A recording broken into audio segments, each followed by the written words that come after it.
Okay, good afternoon, everybody. I'm David Kwong, the Director for Community Development and the lead for multiple departments in the county on this supervisorial redistricting effort. And what I'm going to do is do the flag salute, and we'll probably be, if you have the agenda before you, we'll be doing this later on, obviously, in the board chambers as well. But to extent, I'm going to do a flag salute in my office. So with that, salute. And I pledge allegiance to the flag of the United States of America and to the republic for which it stands, one nation, under God, indivisible, with liberty and justice for all. Okay, folks, we're going to start the rest of the agenda now. So with that, Glenn, if you can do the roll call. Okay, we are primary members. District 1, Oscar Valdez. Say present if present. Yep. Thank you. Robert Mooney. Here. District 2, Ann Baird. Here. All right, Max Vargas is an excused absence for District 2. District 3, James Grunsky. Present. And Mike Morowit. Present. And District 4, Dr. Pamela Ibeck. I think you're muted.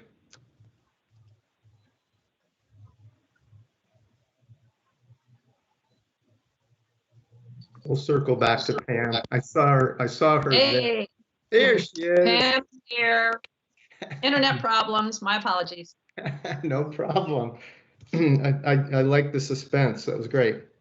And also District 4, Summer Panino.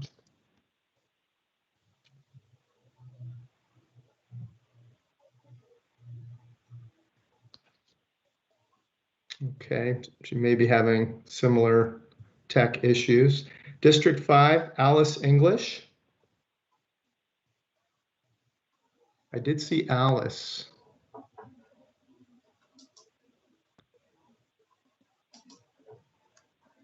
We'll go on. District 5, Stephen DeBrum.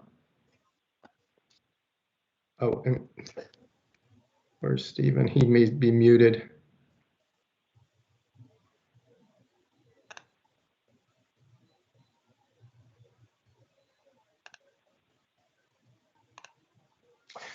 Feel free, Steve, if you want in the chat, just say present. You can type that in the chat.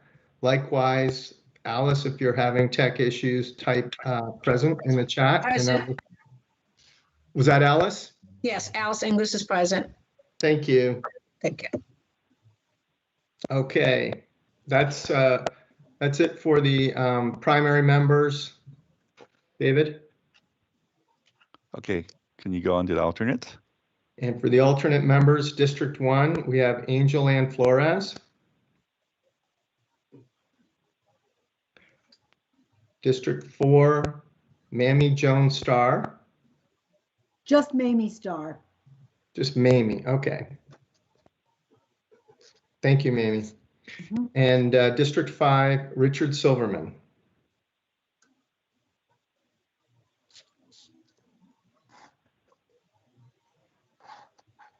Okay, that's the roll call. For the record, And Glenn? Richard Silverman indicated present via chat. Thank you, Dave. That's what I was going Okay. to say. Appreciate it. Perfect, thank you. And yes. And so did Steve. Looks like.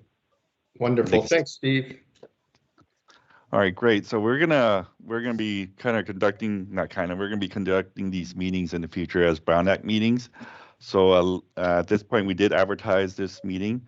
So we should ask if there's any public comments out there. Do you see any public comments, either from any folks that are in the chat or just in the overall meeting? So I'm not seeing any. Do you see any at this point, Glenn? I did not see any, and then I did also want to ask Dave, because I know you are monitoring the website, the email address. Did you see any come in since we last spoke? No, no public comment. None, thank you.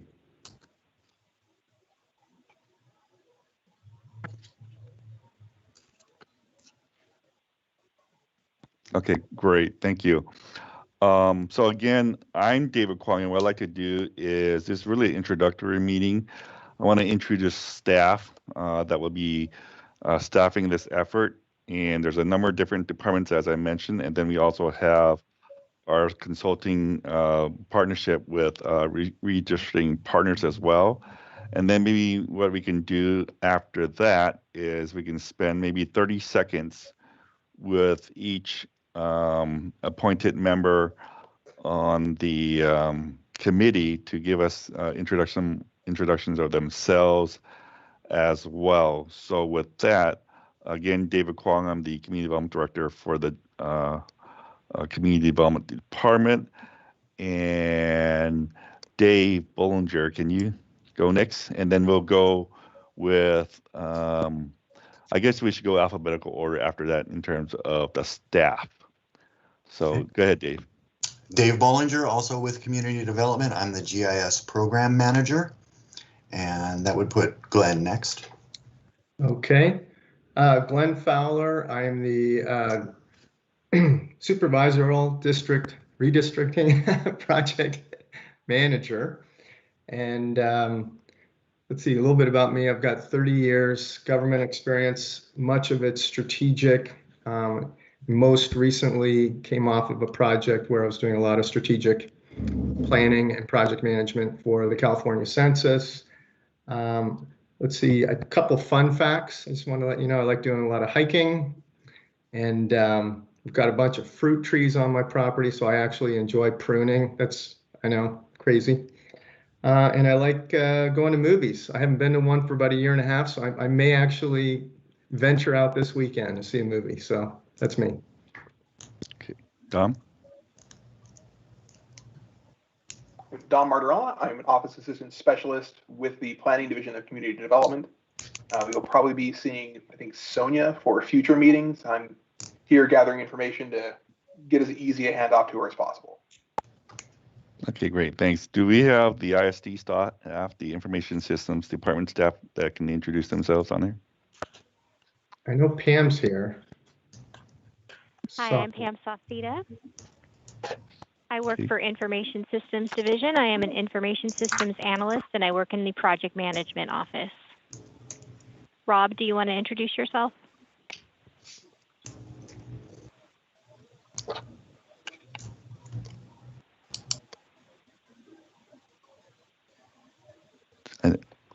I know Rob's here.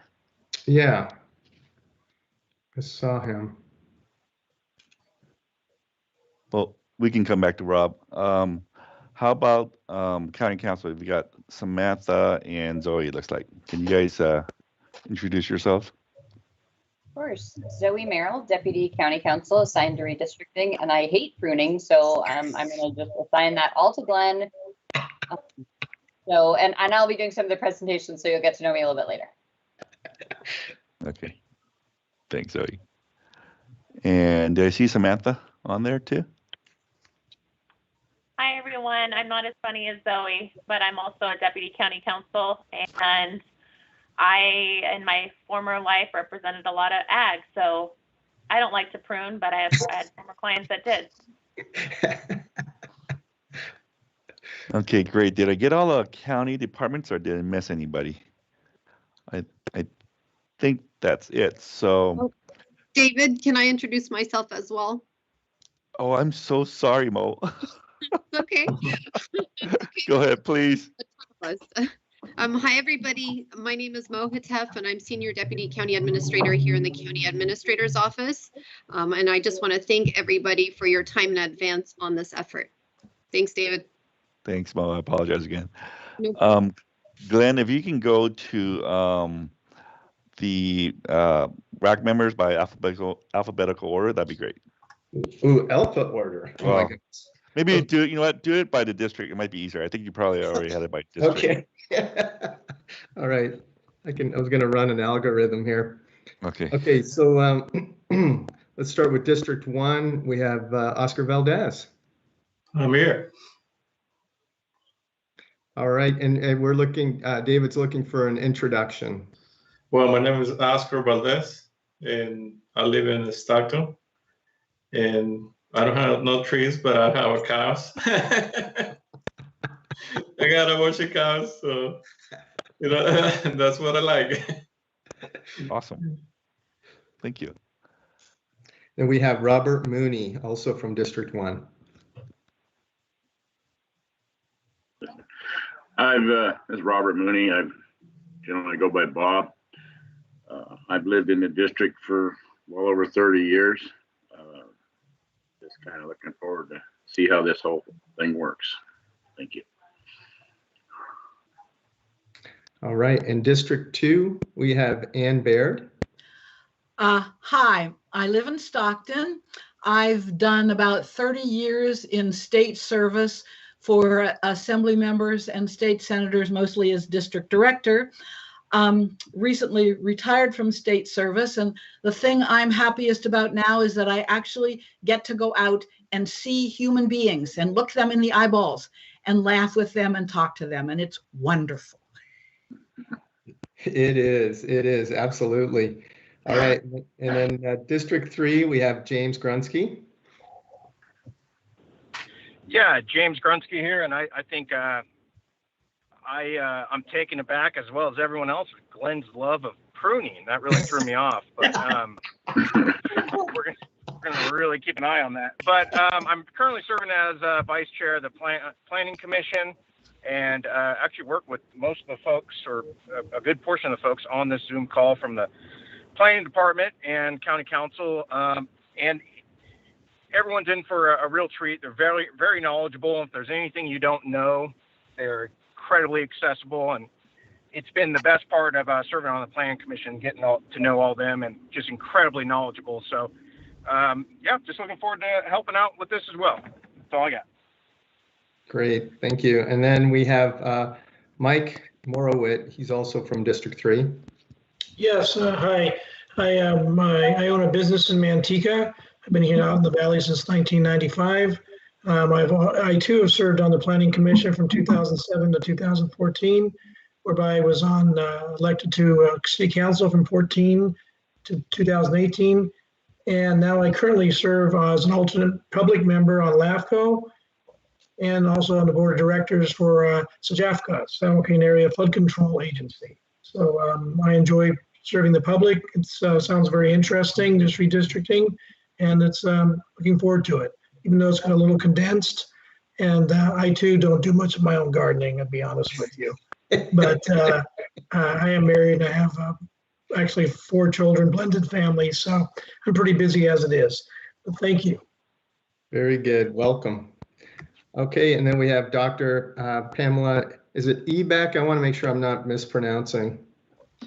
Ibeck, the E is silent. Okay. All right. Okay. I've lived in the county now for 12 years. I came out 10 years in 2009 to be president of University of the Pacific, where I was for 10 years. Retired, and just so loved this area that my husband and I moved out of the campus in the heart of Stockton out to the country, where we have a few acres. And Glenn, we spend our time pruning, and weeding and planting and harvesting. And my fun fact is I now have a flock of 9 chickens, and they just started laying eggs yesterday. So life is great. Oh, yeah, that's fabulous. Okay, yeah, you've taken it to a whole new level. That's great. But I like my colleagues, think so highly of this county, and look forward to being able to contribute in a small way toward an important effort. So thank you very much for colleagues for being part of this effort. It's going to be a lot of fun. Look forward to working with all the staff from the county too. Welcome Hey, Glenn, aboard. before you move on, you do have a hand raised. Yes, so I think that's Angela Ann, right? And I'm seeing that you're present. Is that the hand raised? Yeah. So we will include you in the roll call, certainly in the introductions as well. We are up to Summer Panino for District 4, and I'm assuming she's not joined in the meeting. I just wanted to double check. All right. Okay, and then with that, we'll move on to District 5, Alice English.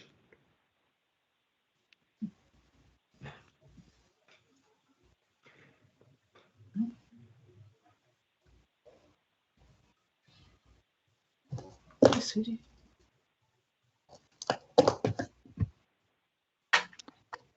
I do see Alice present, but she's muted. Okay, thank you.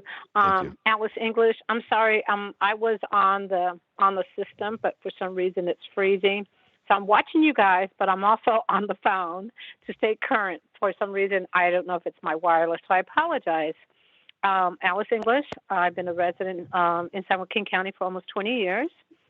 Actively involved in my community.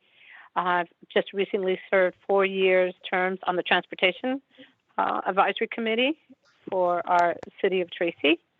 And I'm really looking forward to this major project. I know it's been 10 years. I'm excited to learn more because it's a big contribution, and I know it's really important, especially the way our county has been growing. So thank you so much for your time. Thank you, Alice. Welcome aboard. And also from District 5, we have Stephen DeBrum.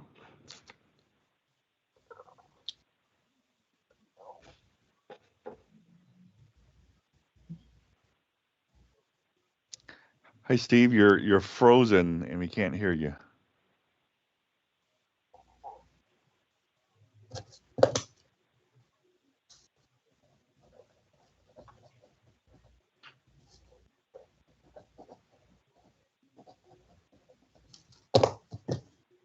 Okay, we will circle back to Steve. And then David, you want me to move on to the alternate members? Yes. Okay, District 1, Angel Ann Flores. Sorry about that. I didn't mean to interrupt the chat. Angel Ann Flores. I've lived in the county. Can you hear me? We can. Okay. I've lived in the county 38 years now. So as far as I can remember, I think I was 6. This is my earliest memory that I've been living here. And I'm on the board for Stockton Unified, and I am an after-school program assistant director for Langston Hughes Academy. And I'm not sure if there's anything else I needed to say. That's perfect. Thank you. Welcome. And then from 4th District, we have Mamie Starr. Hi. I've got a new computer and sometimes parts of it don't work. So if there's any issues, let me know. I've got about between 35 and 40 years as a land use planner with San Joaquin County, with the COG, with the city of Lodi, and then for a long time as the land use or as the school facility planner for Lodi Unified. And I did some land use and school facility consulting. And I retired a ways back after I left the San Joaquin County Office of Education Operations Department. I live out in the vineyard in a campo. I don't like pruning trees, but I've got about 200 rose bushes that I do spend a lot of time pruning. Oh, the vineyard. That sounds fabulous. Okay. And then we have District 5, Richard Silverman.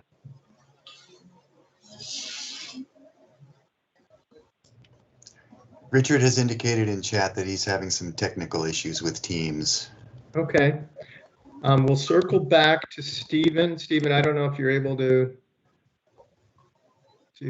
get your microphone unmuted.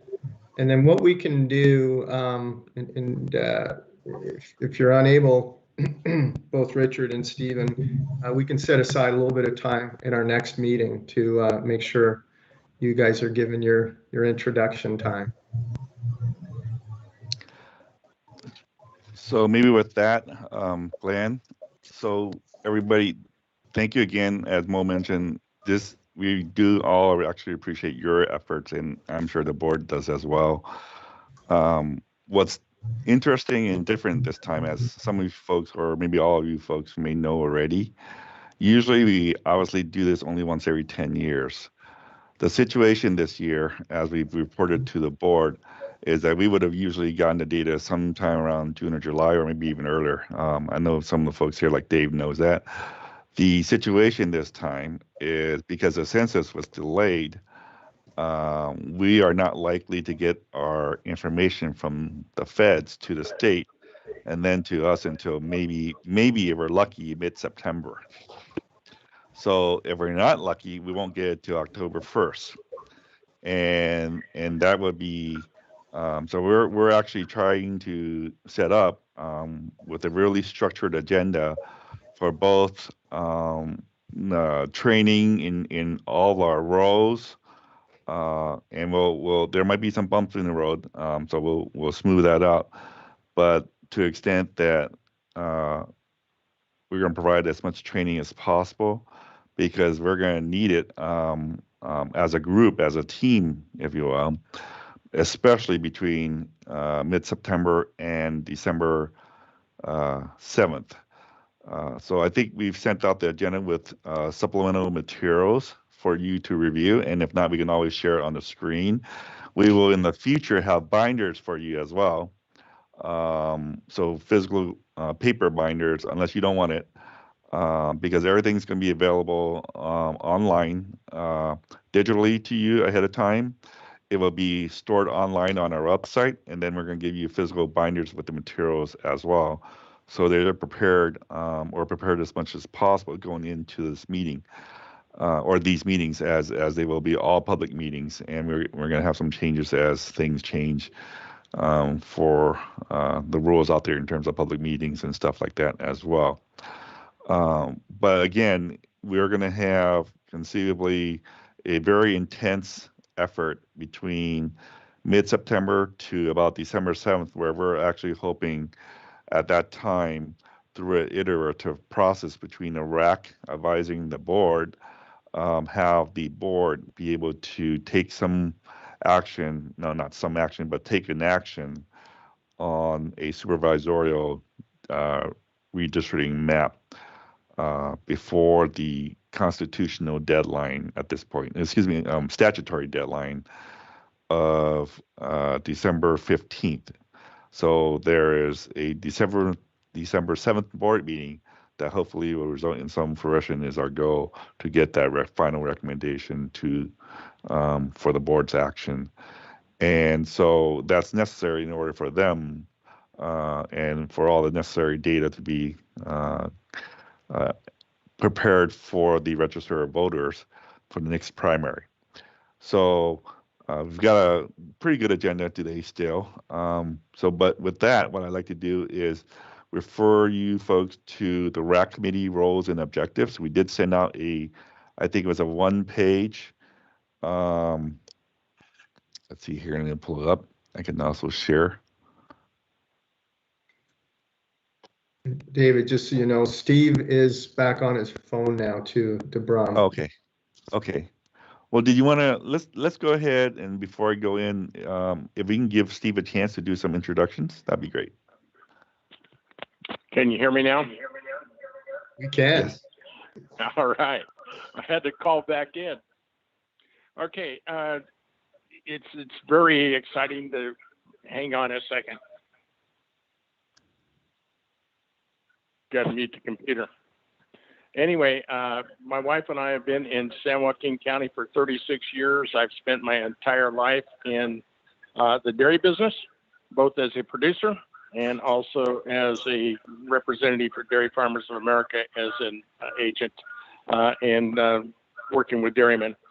I've been on the Manteca City Council since March 2003 to 2014, and was mayor of Manteca from 2014 to 2018.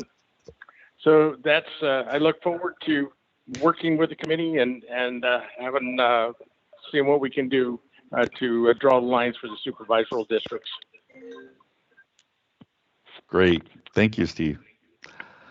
So heading into the next item, and I'm going to share this document again. And Glenn, we did send out the materials, is what I recall too, right? They're all they're all attached. Okay. So anytime you folks don't have the paper copy or need access to it, you can always contact us for a copy of it. But again, we're also going to post it onto our CDD website through the county, and you can always access this information through that public portal as well. So I'm going to share again.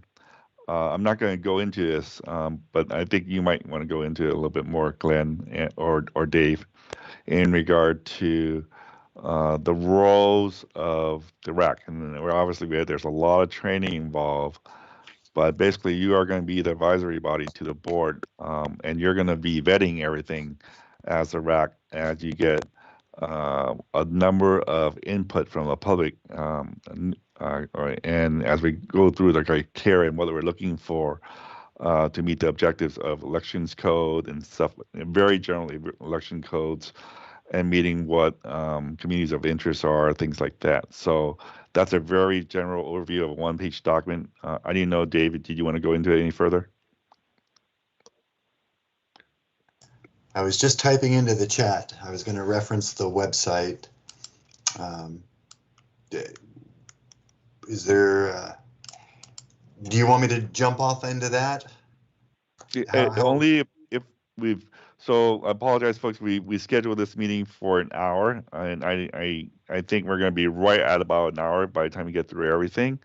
But this is just a start. Obviously, we're going to have a lot more training and a lot more questions and answers and responses later on. But if you wanted to touch on this any further, besides what I've touched on in regard to what the real role and objective is for the RAC here. Yeah, so real quickly, the main purpose of redistricting is to rebalance the district populations following the census so that equal representation is maintained. That's your primary consideration, and due to recent changes in statute, and there are a number of other considerations that have to be made.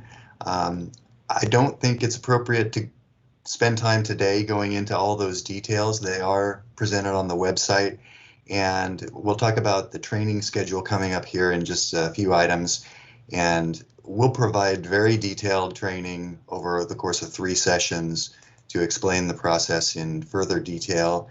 And throughout all of it, know that you will have, the full support of county staff as well as our consultant dedicated to this project.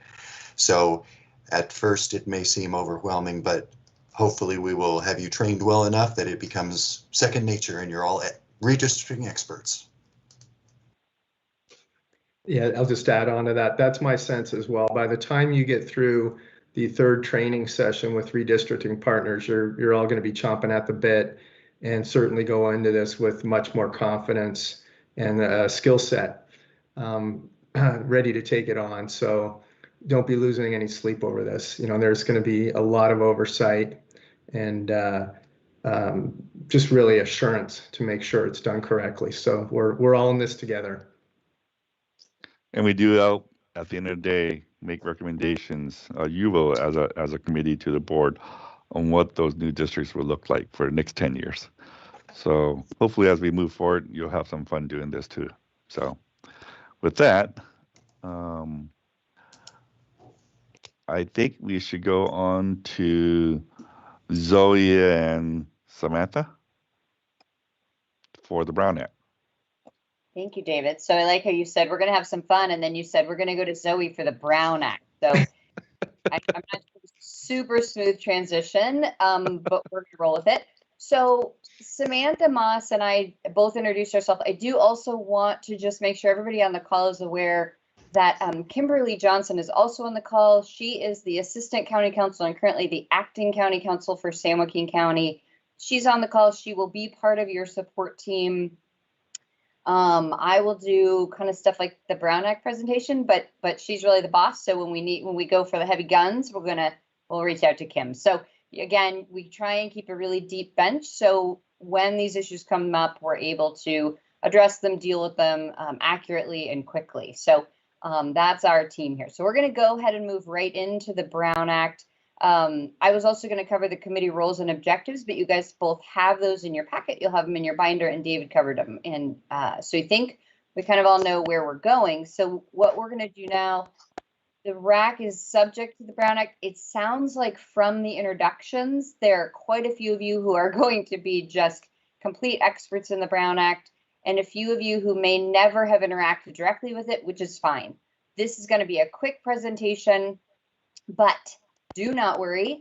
We will revisit it as we move into some more of the active meetings where we've got public participation.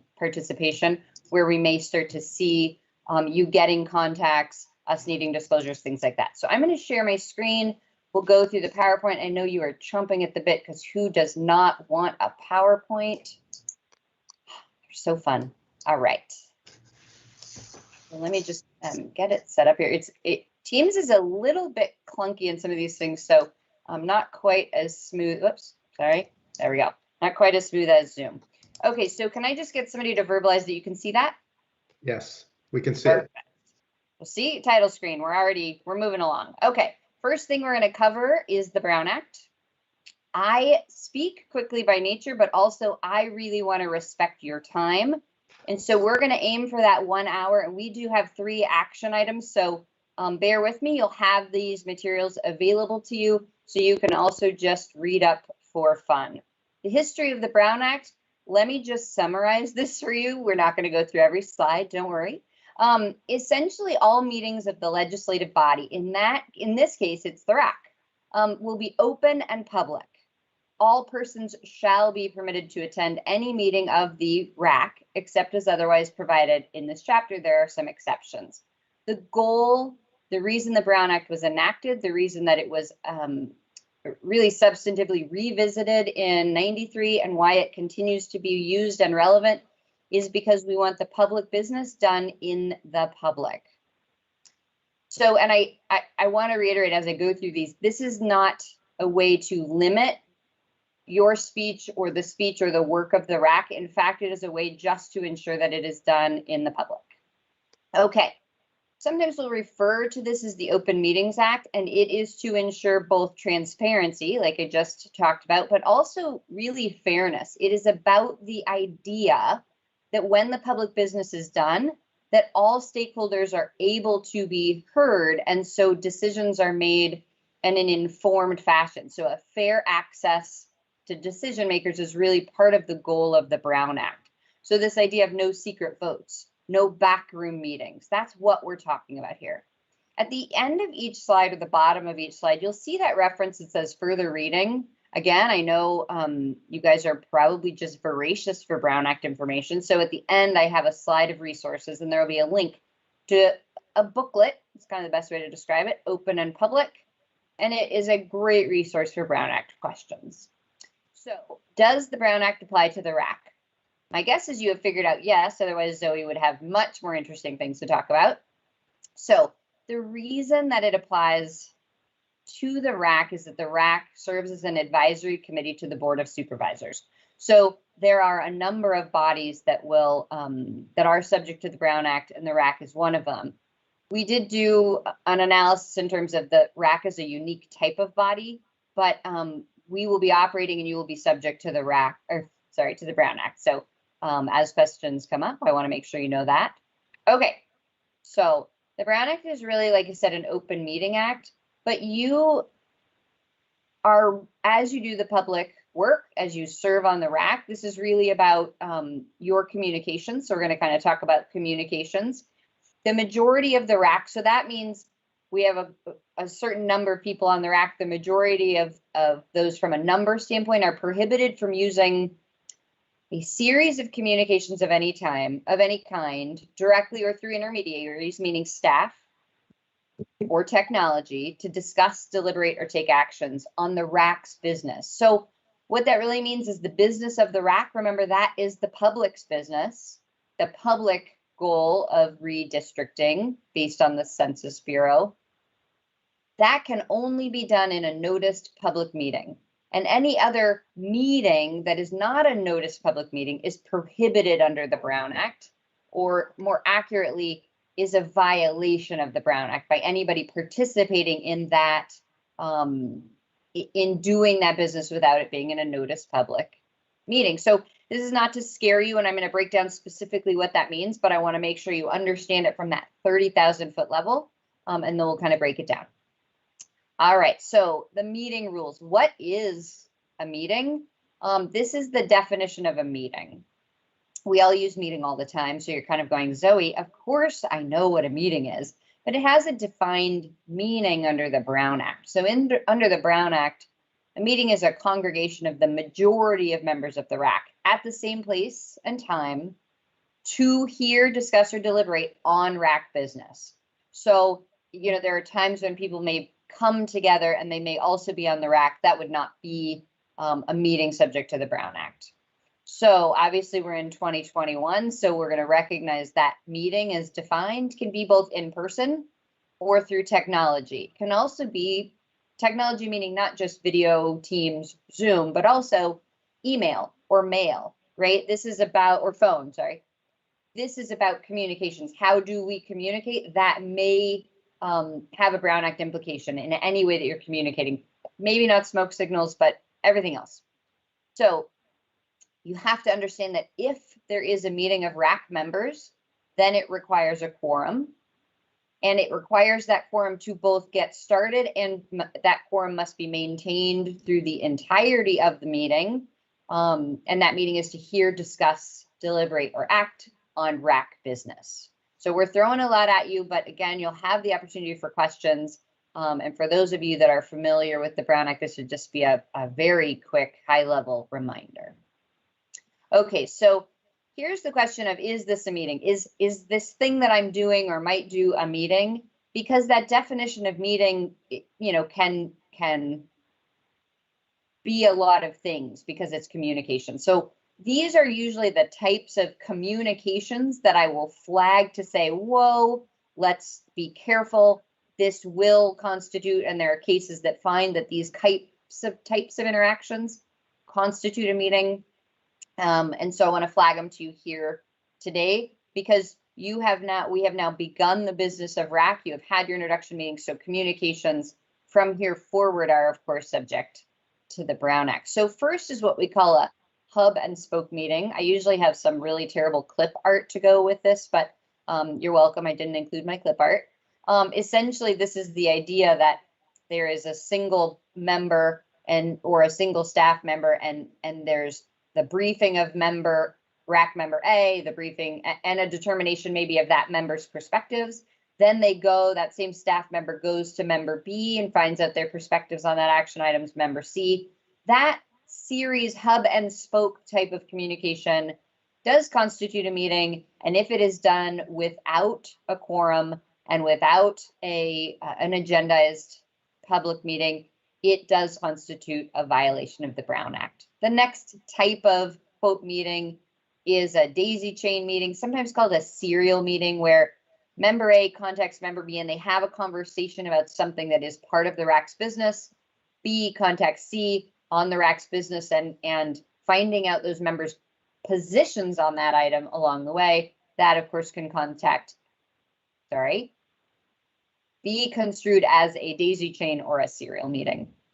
The other time, and this is the terrible reply all, just don't reply all. If we have everybody on an email, somebody replies all, now we have a communication of the RAC, and if someone is giving a position and it is related to RAC business, it is of course subject to the Brown Act and it would be a violation. So always just be aware of those. And if you're not sure, first of all, don't do it, and then contact us and we'll let you know if that's something that we're going to recommend or not.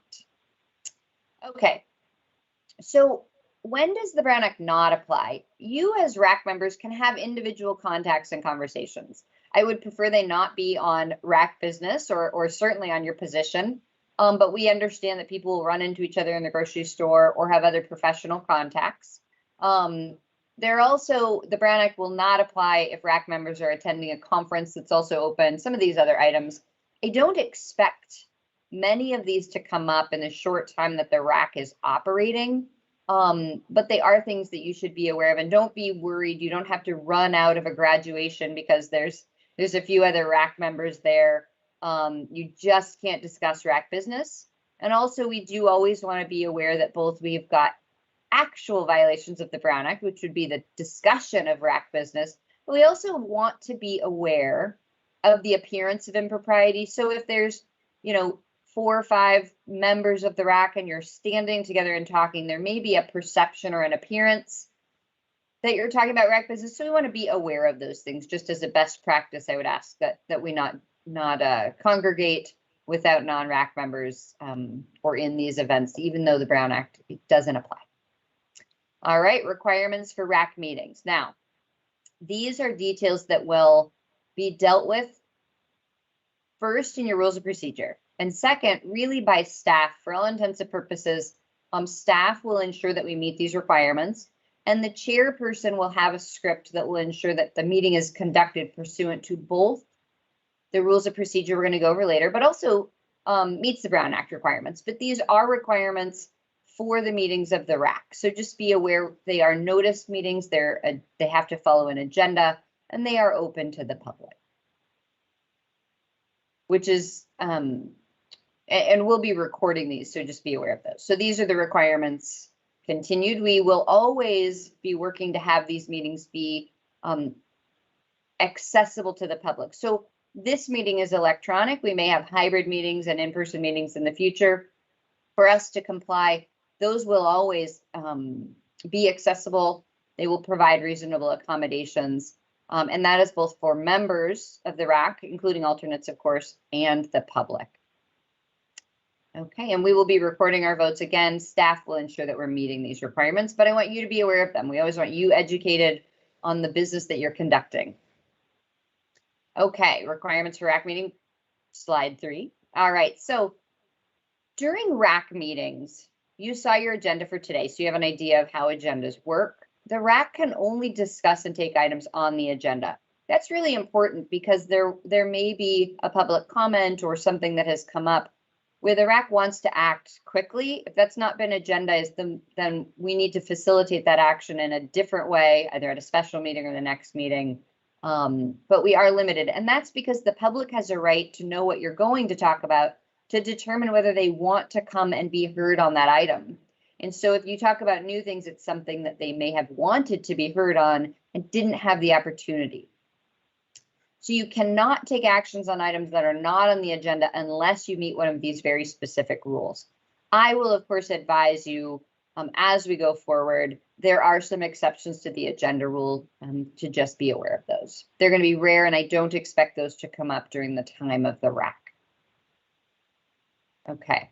The one time, if public comment comes up, RAC members can address items not on the agenda if during public comment, a member of the public raises an issue.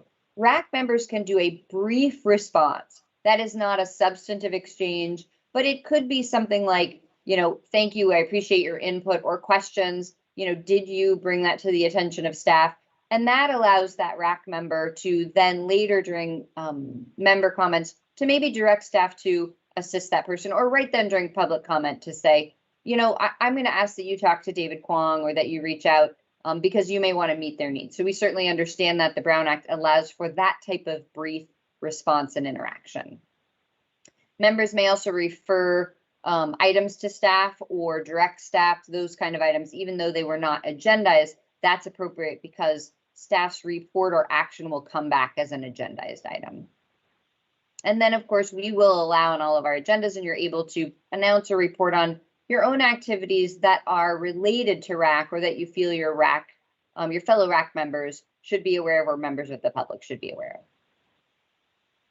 So this is one of the key issues that comes up at many public meetings, and that's the public attending. Of course, the public may, and we're obligated to allow them to address the RAC. They are limited, however, in their addresses. They should be addressing on matters within the RAC jurisdiction or on the RAC business. And they can speak on matters of the agenda, either before that item during public comment or actually during an agendized item.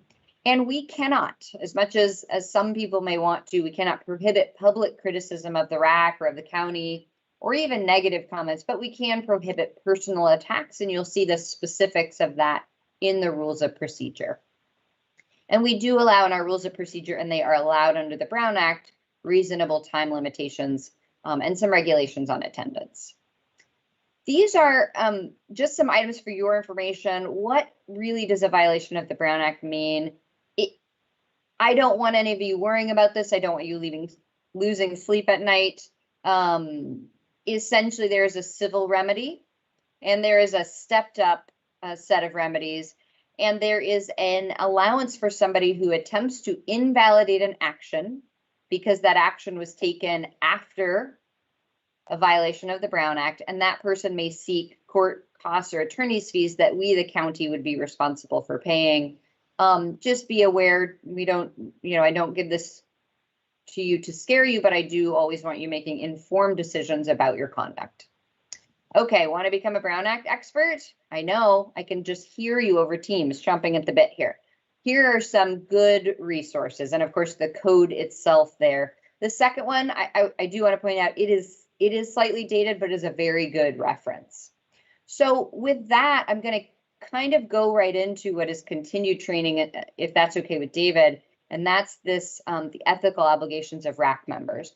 There's only 3 or 4 slides, but we as the county do have an obligation to provide you with training in regards to your ethical obligations, and that includes your conflict of interest. Again, for many of you who've served, those introductions were great and told me a lot about kind of your experiences. It's clear a lot of you are going to know these issues, and they'll just be reminders. But for those of you that are not aware, we're just dipping our toe in, and we will absolutely provide you more information, and you can always reach out to us. So essentially, on ethics and conflict of interest, you are serving the public and you are doing the public's work.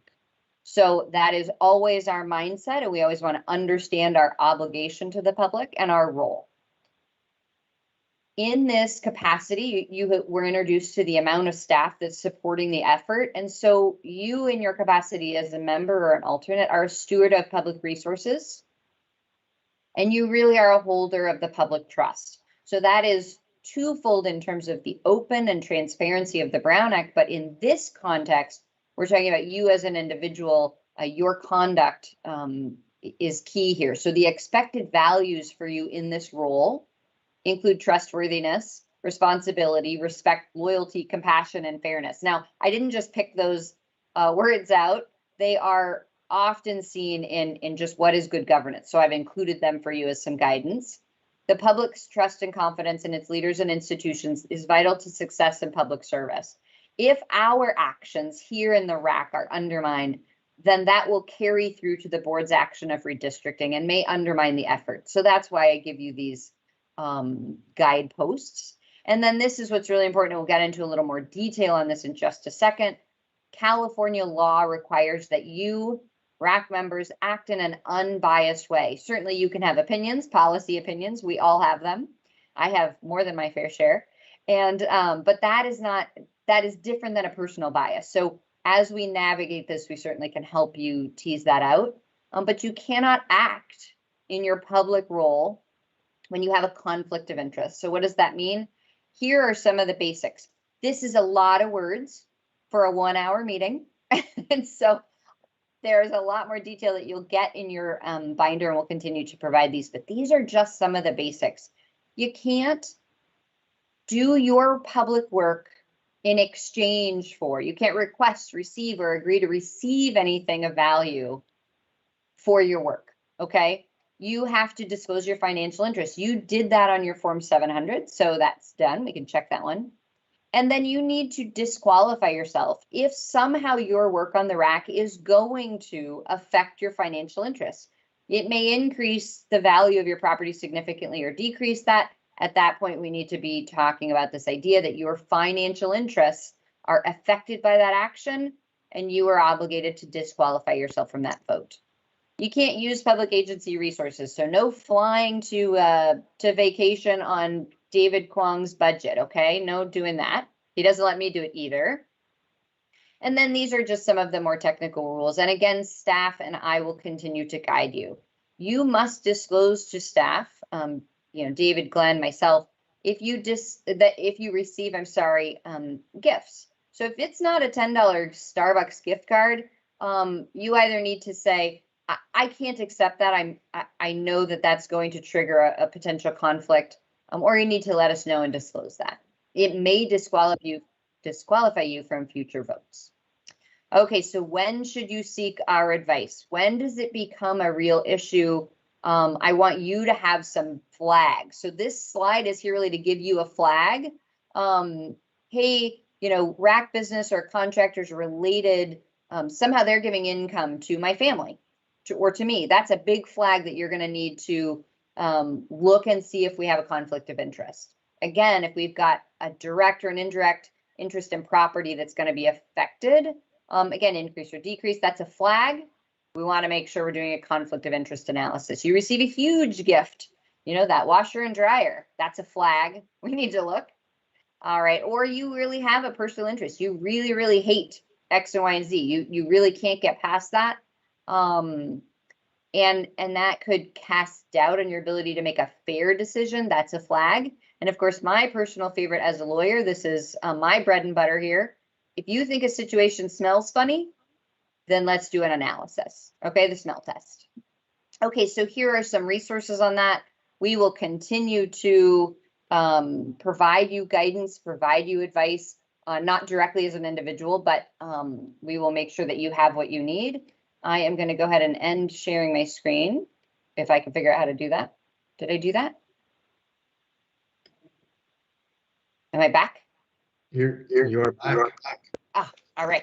So I understand PowerPoints are hard to get through. You were very patient with me. That's a lot of information, but it was really just to kind of, again, we're dipping your toe into these big issues so that we have a foundation that we can continue to build on as we work together. So that is, we have now covered the Brown Act. We have covered your conflict of interest in a little tiny bit. And then I think the next thing is to look at the bylaws. So I'm just going to check in with David and Glenn here to see if you want me to go ahead and go. Zoe, before you do that, what I wanted to do was provide phone numbers for the committees. So as maybe as a follow-up email, Glenn, that we give your number, Dave Bullinger, and myself, our phone numbers to the committee members for accessibility. And I can even give my cell phone number to you folks. So Glenn, if you can give everybody my cell phone number as well. The reason why is if you have questions during this meeting or you think about something afterwards that you want to contact us on. And so if you have something you want to contact us on regarding, you know, the bylaws or the process or if it's something more on the conflict of interest side, then we'll need to refer to Zoe. So particularly like Form 700 type stuff. So I just want to make sure you have the ability to ask that question of us, whether you want to ask about it now or you think about it afterwards or you just want to ask about it at your own leisure. So, but yeah, that was it, Zoe. Thank you. I have to, of course. And you did make it fun. Oh, see, Brown Act is fun. What's brown and sticky? A stick. That's the worst dad joke ever. So I will just say I have to give a lawyer kind of caveat on our phone numbers.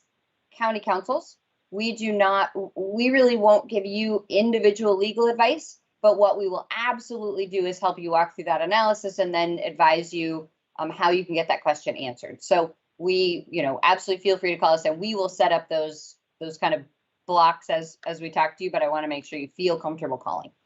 Okay. You can text David, but you have to call me.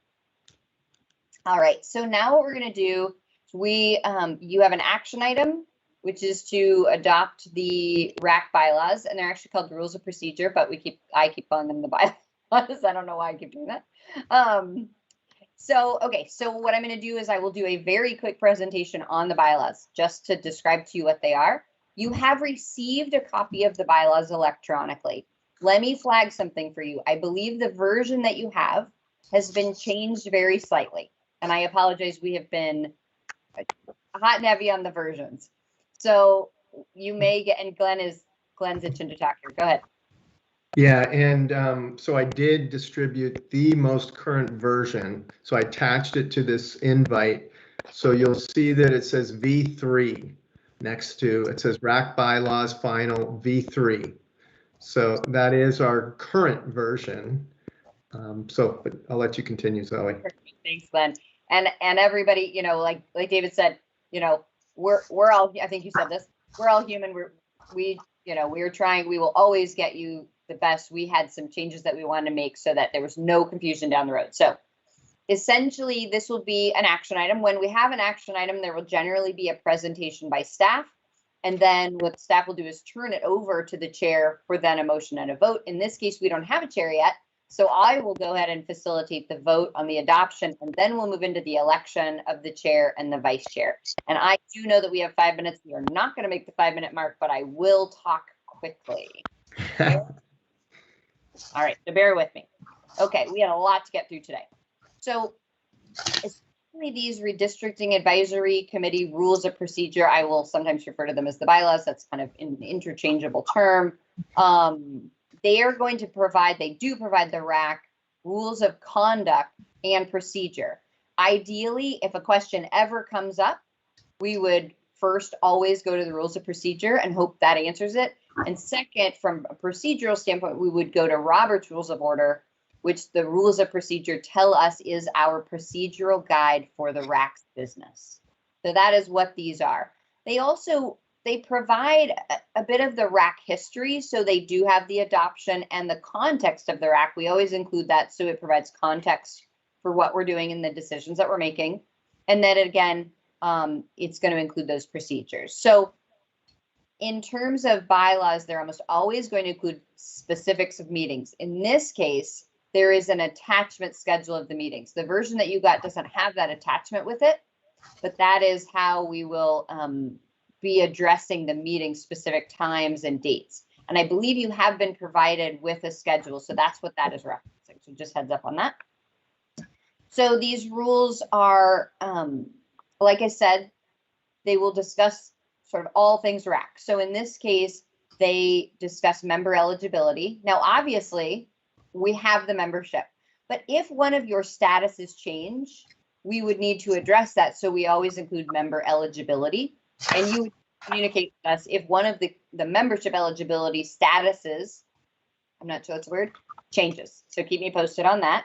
And then it also includes key terms for use, the definitions. So we're going to use those both in terms of the rules of procedure, but also in terms of the RAC business. So if a word comes up and there's a dispute, we're going to go to a rules of procedure to guide us on what that word means. I am a nerd and I love definitions. So that is maybe my favorite part of the rules of procedure. Okay, so they're going to also provide the RAC with the detail, and I flagged this again. This is really important. The RAC will follow Robert's Rules of Order.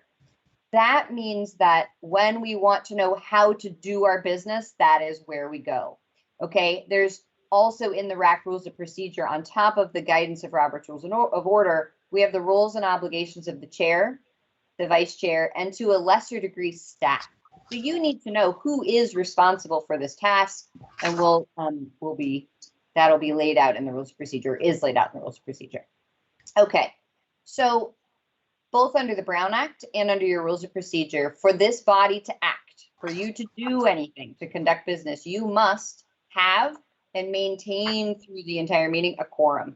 A quorum is defined in these rules of procedure as 6 members. So that is the magic number for the RAC. So if during a meeting we had 6 members and someone had to leave, not a potty break, but like legit leave, that we have lost our quorum and we now cannot conduct business. So that's an example of how important that number is. So these rules of procedure address the situation that if a member cannot attend a meeting, we understand that is a possibility, maybe even a likelihood, which is why we have put 2 members and then also have alternates, that if that member cannot attend and that second member, that an alternate will step in. That's detailed in the rules of procedure. And of course, in terms of if a member misses more than 2 meetings, they may be removed from the RAC. Rules of procedure should always address things that are likely to happen, and absences are inevitable. So that's how we've dealt with them in terms of the rules of procedure. So the roles of alternates slightly unique in Iraq. Many of you may have served on public bodies, but may not have had alternate positions. That is a less common formation. So we wanted to be very clear in the rules, the role of alternates and the role of alternates in the RAC. And this was a policy decision by the county, was that alternates are to attend all meetings, so they are always aware of the RAC business, the issues raised, the discussion, what's happening, right? The trainings, but they are participating actively only when they're sitting as a voting member. So during meetings, they won't participate in discussions or vote, but when they are sitting as a voting member, then they will 100% be active and participate. So that's clarified there in the rules. And I'm not going through each section because I do want you guys to go through them, feel comfortable with them. And reading to you is really boring. So we're just kind of hitting the highlights here. All right, so these rules provide for the speaking and the voting protocol. That's obviously really important to ensure that meetings can move forward efficiently. So in regards to the details on calling on speakers and calling for motions and votes, again, staff is going to provide to the chair a detailed script on how to conduct motions, votes, dealing with the public in a way that is compliant with the rules of procedure. So I don't want anybody to be afraid that they will call for a vote in a way that's in violation of the rules of procedure. The script will conform to the rules of procedure. But for those of you who are watching, you always want to be aware of your rules of procedure just to double check and make sure that we're in compliance. So these rules are going to also recognize, because we as a local agency are obligated and find it important to recognize the importance of public participation, especially, right? It's paramount to the RAC's business in particular. So what it identifies in the rules of procedure are clear expectations for audience conduct and their right to participate, but how they participate so that we can maintain order within the business. And they do allow for time limits on both members speaking as well as the public in certain situations, and the allowance for the removal of disruptive audience members.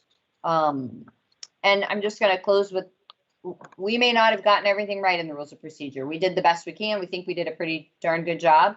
But maybe we got something wrong, or maybe something changes. And so the rules of procedure absolutely allow for these rules to be amended by a majority of the RAC. So again, you are serving the public. As a public servant, it is my expectation that you'll be familiar with these rules, and please identify something. If it is not clear, we want to make it clear, or if a situation has changed, we want to be able to amend those to address that. It should guide our conduct and a procedure, and if there's something that we haven't identified, we want to do that. So that is the rules of procedure at the 30,000 foot level. You have been provided those electronically. You have them in your packet. So what I would do is go ahead and ask for questions now, and then once we've completed those questions, then I will ask for a motion on whether to adopt the rules as they've been presented. So any questions? Mamie has a question. Yes. Regarding alternates, on section 9A, it says that we may participate in all committee discussions, express favor, disfavor, et cetera, but I'm not sure that's what I heard you say.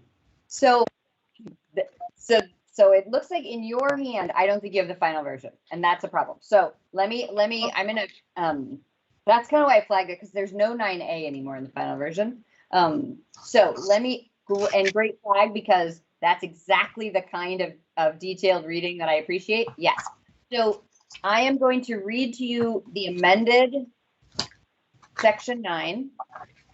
And what we will do is when I ask for a vote, I will ask for it as amended and read by Zoe. We're on a first name basis.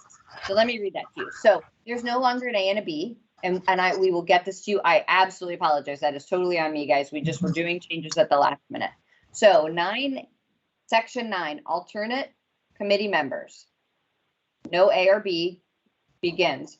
Alternate committee members may not participate in committee discussions, express their favor or disfavor for all items before the committee, be assigned to a committee, or make motions or vote unless they are sitting as an acting committee member due to a committee member's absence. Got it. Now, so great. So that would be as amended. I will clarify, and I don't believe it needs to be clarified in the rules, but I will clarify, the chair can recognize a speaker at a RAC meeting. And that will include an alternate. So for example, this was a discussion that we had earlier among staff. So for example, if an alternate has been in a voting position while a member was gone, and now the member is back, and we want that alternate to maybe weigh in, they are allowed to weigh in and speak at that point by recognition of the chair. But otherwise, 9 will be that they may not participate in any of those RAC business items unless they are sitting as a voting member. Nothing like getting that first mistake out of the way, huh? I see that Steve has his hand up. I don't know if that was still from earlier. Steve, do you have a question? Yes, I do. In regards to the time, I read that the committee member has 10 minutes. And then in regards to who keeps track of the time, is that staff member doing that? Is council's doing that? Council's not doing that. I don't want any more responsibility, Steve. Come on. We want to give you all the work that we No, can. that's a great question. And this is why the project is led by David Kwong's team. And so we will always have a staff member who will be taking notes to following those, and we would mark that time. Absolutely good question. And I believe that staff member will be Sonia Serrano, who was not here today, and in her place was Dom, but normally it will be Sonia. And for the public, is there a time limit that has been established, 3 minutes, 5 minutes?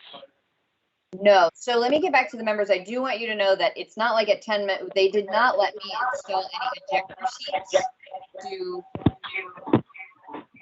so we're going to use that. The time limit will be kept reasonably. Is there a sound problem? Okay. So, and in terms of okay, I feel like some people are hearing fine and some people are having some sound problems. Okay, I think we're back. Okay. So in terms of the question is whether we have a set time for public comment limitations, and at this point we do not. However, the chair is allowed to set that time limit, and that is dependent on, I'm flipping to the section, so give me 1 second. That is dependent on essentially what's on the agenda. Okay, so here it is. It's in section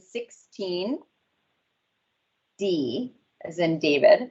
We have a lot of Davids on RAC, so we just went with David on that one. The chairperson may limit speakers to a reasonable time limit based on the number of speakers and allocated agenda time.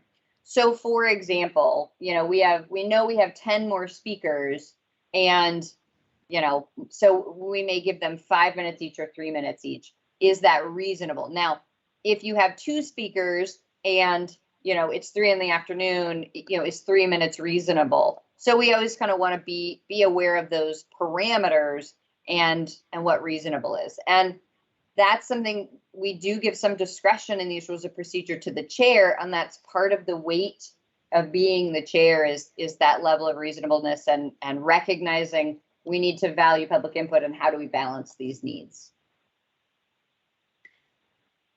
Any other questions on the rules of procedure / bylaws? Okay. So then what I am going to ask, and Dom, I'm going to key you up here if that's okay with you, is that I would like to ask for a motion. So Dom will call for the vote, but I'm going to ask for a motion from a committee member to adopt the bylaws as amended through the presentation to section 9. I think that sums it up. So if I can get a motion from a member to adopt the bylaws as amended, I would appreciate it. So move. Second. And Dom, did you get that move in second? Was that to clarify? I believe Anne for first and Steve for second. Yes. Yeah. Okay, so I have a motion and a second to adopt the bylaws as amended and presented by Zoe. Let's put it that way. And Dom, if you could take a roll call vote. Okay, and then I know the way we default with Planning Commission, and we'll probably be doing this moving forward once things are established for a chair and vice chair. We'll be doing kind of a round robin randomness on the votes. That way there's not a leading member for voting, just to show there is a fair and impartial decision. So this time, because we have a rolling vote requirement in the rules of procedure. He is always on it. I love it. Okay. So moving forward on the voting, we'll start with Oscar Valdez.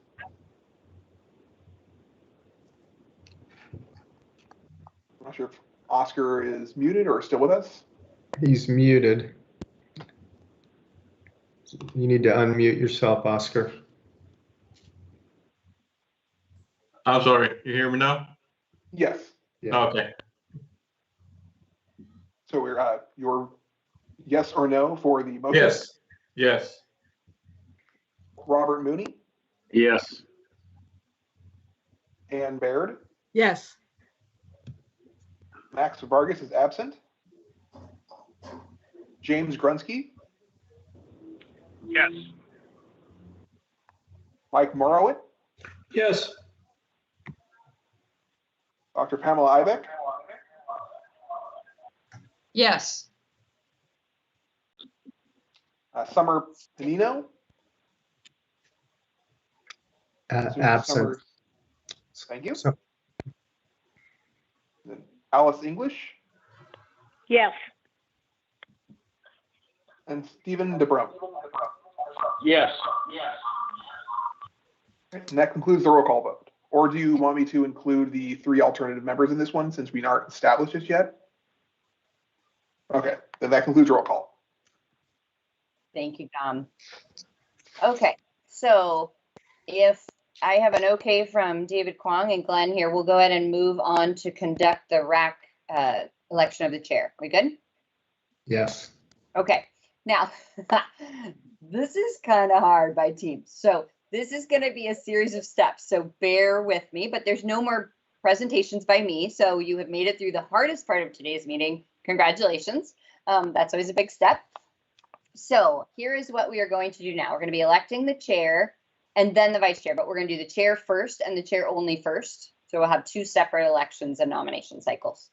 Okay, so we are going to do nominations for the chair from the floor, which is somewhat unique. Some of you may be familiar with other processes, but we'll be taking those nominations from the chair and we'll be doing a roll call vote like we did. So what I'm going to do is I will accept nominations from the members by asking you to raise your hand either through the feature, or I guess you could literally just do this and then, okay. So yeah, we'll have a process like that, or you can use the little feature and you'll be nominating someone and you can nominate yourself. So when you do that nomination, when I call for nominations, you're going to, I need you to, for the record, we'll have this recorded, but also, you know, because we always want to be tracking the business, I will want you to state your name and the name of who it is that you're nominating. And that, of course, can also be yourself. And then after each nomination, what I'm going to do is we'll pause and I will ask the person who's been nominated whether they consent to that nomination, right? So you can consent and say, sure, I'll take the nomination, or heck no, I want no part of that. That's up to you. However you phrase that, okay? We will of course respect that. Okay, so that's the process. So what I'm going to go ahead and do now is start the process of accepting nominations. Do you see how this is so awkward by teams? It's really different. So I'm going to go ahead and accept nominations. So I see Ann. So go ahead, Ann. Yes, I'm Ann Baird. I nominate Steve DeBrum. He's been mayor. He's been on the city council. He knows how to do this. I can't tell if that's because she has faith in you or she's trying to punish you as she laughs. I'm just saying. Probably both. And so, Dom, I do want to clarify. I'm sorry, Mike. Hold on one second. Dom, if you could, are you tracking those nominations? Yeah, I'll be tracking those. If you could track that for me. If I try and write things down, I'm kind of a mess. Okay, so I'm sorry. Mike Morwood, if you could go ahead. I apologize. Go ahead. Oh, absolutely. No, I have to agree with Ann. I nominate Steve DeBrum as well. He does an excellent job at meetings, and he will be well prepared prior to the meeting, I can assure you and guarantee that. Any other nominations for chair? You have Alice English has her hand up. Go ahead, Alice. I also want to nominate Steve LeBron when he spoke earlier about his background and involvement already as mayor and chair. I know he knows all the Brown Acts and how to conduct meetings, so I also nominate him. Thank you. All right. I nominate him to do the next presentation. That's what is that an option? No? Okay. Any other nominations for chair?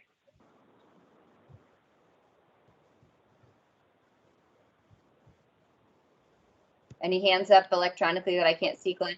No. Okay. All in. So, okay, so there's only one nomination. I mean, we have 3 people who have nominated, but we only have 1 nomination. So we'll treat that. Oh, sorry, go ahead. Alice just put her hand up again here, so let's see. I'm sorry, that was a mistake. I lowered it. Okay. Testing controls. Glenn looked nervous, so then I got nervous. So I'm trying to watch the screen and all that. Okay, so essentially that is 1 nomination. So procedurally what we'll do is instead of, there's a whole other process if you have multiple nominations. So in this case, I will just, okay, so I will declare nominations closed. Can you tell I have like a script? I'm kind of trying to follow the rules. So I'm going to declare nominations closed. And so may I have a motion to nominate Steve DeBra as the new chair? Motion from Mike Morowitz. And do I have a second? Second from Pam Ibeck. John, did you get those? Yes, we have the motion from Mike Morowitz for the first, and then Pam Ibeck for second. So I do have a motion on the floor to elect Steve DeBra as the new chair. Is there any discussion on this item? Oh, Steve, did I ask you if you consent? He's still hiding underneath the desk. Stay out of the way. Yes, I'm good. Okay. Steve, would you like to make any comments as to being a chair, or do you just want to move on? Well, first of all, I'd like to thank everyone for the vote of confidence. That means a lot coming from people around the county as we continue to move forward. This is going to be a very exciting period. Any other discussion on the nomination, on the motion, I'm sorry? Okay. Can I please have a roll call vote on the motion to elect Steve as chair? Dom. Okay, so starting, Oscar Valdez. Yes, I'll nominate. Yes. Robert Mooney. Yes. Ann Baird. Yes. Max Vargas is absent. James Grunsky. Yes. Mike Morowitz. Yes. Dr. Pam Ibeck. Yes, but would you please drop that doctor business? Thank you. Can do. I will mark that off right now for you. All right, and then Summer is still absent, correct? I believe so. All right. Alice English. Yes. Yeah. And Stephen DeBra. Yes. That concludes roll call vote. Okay, motion carries. Congratulations, Steve. So normally at this, yep, we're clapping. That's what I love about these video meetings is like I wave and I clap and it's just fun. Okay, so in person, that's weird. Normally what I would do at this point is I would hand over the meeting to the chair and ask the chair to take the next action items. Mr. DeBra, if you would like to take over and run the nominations for the vice chair, we can do that, or I can just procedurally continue to walk through that, and it's really up to you. I would expect the fact that you can vote it in its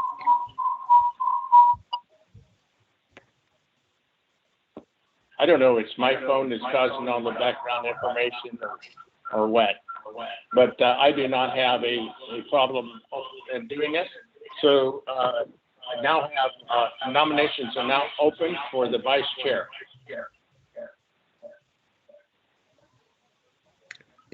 Ann has her hand up. Ann? Yes. I'd like to nominate Pam Ibeck. She ran UOP. She can be second to you. Okay, we have Pam Ibeck. Mike Morwood. Any other nominations? I'm Mike Morwood. I nominate Ann as well. You mean Pam? Pam, I'm sorry. There's a lot of background noise. Pam and Ann. Okay, is there any other nominations? Do we have any hands raised? I'm not seeing any, Steve. Okay, so we will close the nominations. Pam, do you accept the nomination? I'm honored to accept, and I look forward to learning a lot from you in this process. Very good. So may I have a motion to accept Pam Ibeck as the vice chair? Mike Morwood, motion to approve. And Is there a Baird, second. Second. Mike Morwood moved on the motion, and Baird second. Yep. Let us proceed with the vote. Starting with Oscar Valdez, Yes. Robert Mooney, Yes. Ann Baird. Yes.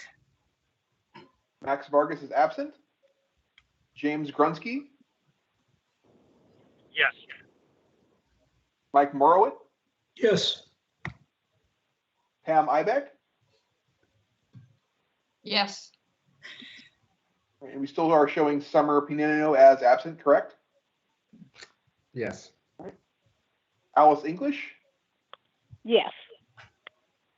Stephen DeBrun. Yes. That concludes roll call vote. Congratulations, Pam. And I'm sure you'll do an excellent job in serving the redistricting committee as the vice chair. Now, do we have anything else that's to be to go on the agenda? So yes, Chair and Vice Chair and committee members. There is also attached for you in your package, your electronic package, the training schedule. So let me just go through that really briefly for you. We are planning to have future meetings at the board chambers. I think everybody knows where that is. It's on the 6th floor downtown Stockton. Gosh, what is the address there, Zoe? 44 North. I am also responding to a question in the chat. So just so the asker is aware, I'm responding to that now. The address for the administration building downtown is 44 North San Joaquin Street. And our door is ironically on Weber, but that's a Confucius question of the ages. And Chambers is on the 6th floor of the administration building. So 44 North San Joaquin, obviously in Stockton, 6th floor. And at this point, we are working out all the logistics about security and all that stuff. The first 3 RAC training meetings will not be there. We're currently scheduled to have those on the 4th floor in room 430. And we're arranging for that security access and all that stuff as well. It's just a more conducive room for actual training. And the schedule, according to what we sent out right now, is June 30th, about 3 weeks from now. We are looking at the first track training, and you can see that our dates on there, July 14th, July 28th, and then we're going to have the first official RAC meeting, first one in October. So that doesn't mean there's not a lot of activity. It's just that we're going to have materials for you, and if we need to, or if the RAC wants to or needs to, we'll have more meetings in between. But obviously, there's a lot of outreach meetings in between those dates too, and when we have those outreach meetings, and I neglected at first. So first of all, I apologize for Kimberly for not mentioning her because I didn't see her on there. But also our redistricting partners consulting firm who will be actually taking the lead for us in terms of all the outreach meetings. There will be outreach meetings, and you'll be informed of those outreach meetings that will occur over the next few months, all the way up to October. And you can attend those as well. So there is, as you can see, 3 RAC training meetings, 3 official RAC meetings, additional outreach meetings, and we're likely to go to the board 3 or 4 times as well. So we're looking at 7, 10, and not including the outreach meetings, all between now and December 7th. So it is pretty intense. Hopefully, again, it's going to be fun. But I did want to point out that's the schedule we have at this point. And we're hoping to hold them more in person as a preference going forward. Hopefully, we'll get more people to come out actually and participate that way as well. And that was it, Chair and members. So with that, I'm open to any questions you might have. David, do we have an approximate time on June 30? You want me to take that, David? Yeah, go ahead.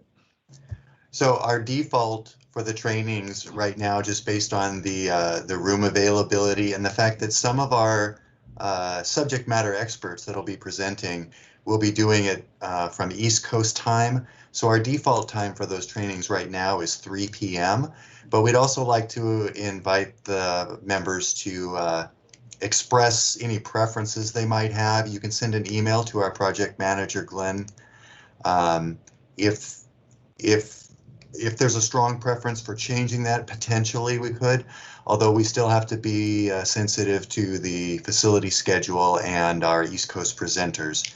But that'll get us through training. The default is an assumption right now of 3 p.m. As we nail that down, we will certainly communicate that to you as early as we can.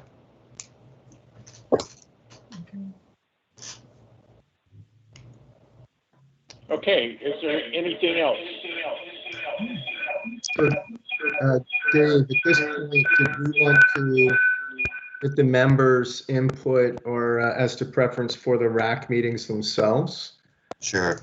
Just as with again, so going on to the formal meetings occurring in October and November, the default there would be 6 p.m. for different reasons. One, to encourage public participation in off-work hours. And it's also a statutory requirement to have at least one in those off hours. But again, we would invite you to contact Glenn with any personal preferences, and we will try to accommodate those.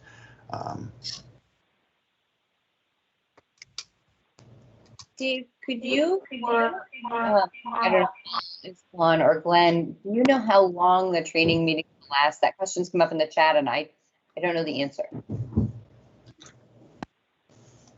You know what, we're going to meet with the Redistricting Partners consultant on Friday, so I'll be sure to include it on the agenda, and then I'll circle back with that information for you. If I can add, David, I would budget for at least 2 hours.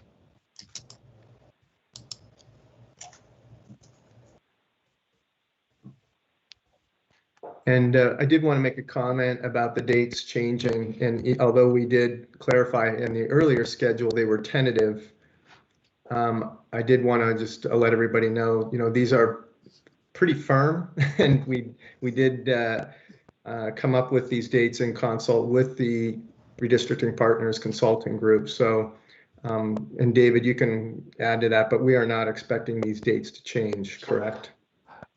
We're not expecting them to change, and community members, it's one of those situations where we don't have much time in between.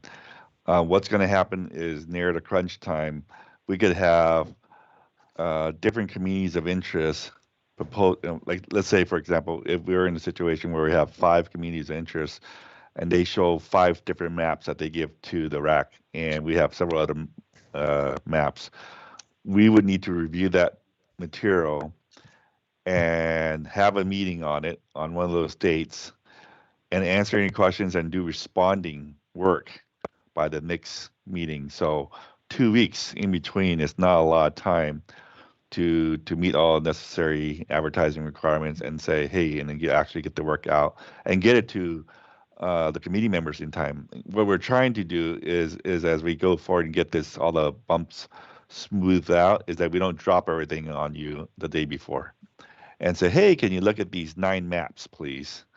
And not having a good feeling from our committee, our RAC members saying, why did staff do that to us? So it's a really tight schedule. So we're trying to nail them down. Hey, and our esteemed friend Chris Chaffee with Redistricting Partners has responded in the chat to expect the trainings to be about 2 hours long. So plan for that. Thank you, Chris. That's it, Chair. Excellent. Any other questions?